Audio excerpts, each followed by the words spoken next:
Assalamualaikum warahmatullahi wabarakatuh.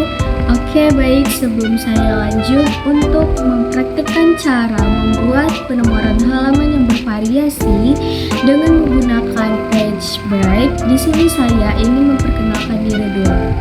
Baik, perkenalkan, nama saya Siti Khadijah Rambe dari kelas LPG SD. NIM saya yaitu 123333045. Saya dari Universitas Negeri Medan, Fakultas Ilmu Pendidikan. Adapun tujuan saya membuat video pembelajaran ini yaitu untuk memenuhi tugas mata kuliah aplikasi komputer dengan Ibu dosen Natali Silalahi Eskom Mkom. Setelah itu kita buka aplikasi Word, lalu dokumen kosong, lalu kita menuliskan cover dengan judul besar, lalu menempelkan logo, lalu itu kita enterkan dengan menuliskan nama kelas dan lain-lain. Untuk menempelkan logonya di cover, kita bisa klik kanan lalu pilih copy image. Setelah itu kita tempelkan kembali dengan menggunakan CTRL. Setelah itu kita enter. Di bawahnya itu kita bisa menuliskan dengan nama NIM kelas, lalu kita enter lagi. Kita bisa menuliskan yaitu dengan seperti nama universitas kita atau nama sekolah kita, atau kita bisa menulisnya dengan kita itu jurusan apa, lalu tahun berapa, dan lain-lain. Setelah selesai, saya mengisi kata pengantar itu dengan menjalin dari dokumen yang sudah ada agar lebih cepat, atau kalian bisa mengetiknya sendiri juga boleh. Setelah itu kita enter ke halaman berikutnya, lalu kita tulis daftar isi. Nah, di bagian daftar isi ini kita kosongkan terlebih dahulu. Lalu kita enter lagi ke halaman berikutnya, lalu kita tulis bagian bab 1 mulai dari latar belakang, rumusan masalah, dan manfaatnya. Di sini saya menyalin dokumen yang sudah ada, lalu saya tempelkan kata pengantar agar lebih cepat. Atau kalian bisa mengetiknya dengan ketik sendiri, atau kalian bisa juga menempelkannya itu dari Google lalu ditempelkan ke Word. Lanjut kita enter lagi ke halaman berikutnya, lalu kita tulis bab 2. Di bab 2 ini adalah tinjauan pustaka atau yang berisi dari isi materi kita yang akan kita ketikkan di Word, atau bisa kita tempelkan dari Google atau dari dokumen yang sudah ada. Setelah itu kita enter lagi ke halaman berikutnya, lalu di halaman berikutnya itu kita tulis bab 3 yaitu kesimpulan dan saran. Di kesimpulan dan saran ini bisa kita tempelkan dari dokumen yang sudah ada, atau kita bisa mengetiknya sendiri. Lalu kita enter lagi ke halaman berikutnya yaitu kita mengisi daftar pustaka. Ini sama seperti kesimpulan dan saran tadi, bisa ditempelkan dari dokumen yang sudah ada, atau bisa kita mengetiknya sendiri dari referensi yang ada dan artikel yang ada. Nah, di bagian ini saya mengatur dokumennya itu karena belum rapi, yaitu mulai dari judul besarnya, logo, kata pengantar, daftar isi hingga selesai. Itu kita bisa mengaturnya mulai dari nomor. Biasanya itu nomornya itu 12, lalu tulisannya itu Times New Roman.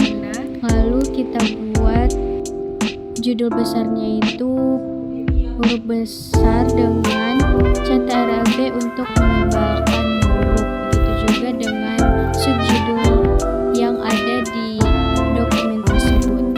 Lalu setelah itu saya ingin mengatur judul besar dan juga subjudul itu. Di judul besarnya itu kita bisa meletakkannya di heading 1, lalu pilih mode, klik kanan lalu mode style, lalu kita atur. Setelah kita atur lalu kita aplikasikan. Begitu juga dengan subjudul dan judul besar lainnya. Lalu kita setelah selesai lalu kita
Setelah kita semua sudah mengatur mulai dari judul besarnya hingga subjudulnya, yaitu kita sekarang ke menu references, lalu pilih table of context, lalu pilih table of context 1, lalu klik, dan seperti inilah hasilnya. Jika daftar isinya tidak rapi, kita bisa memblok mulai dari kata pengantar hingga daftar pustaka, lalu kita atur nomornya itu 12, lalu tulisannya itu Times New Roman.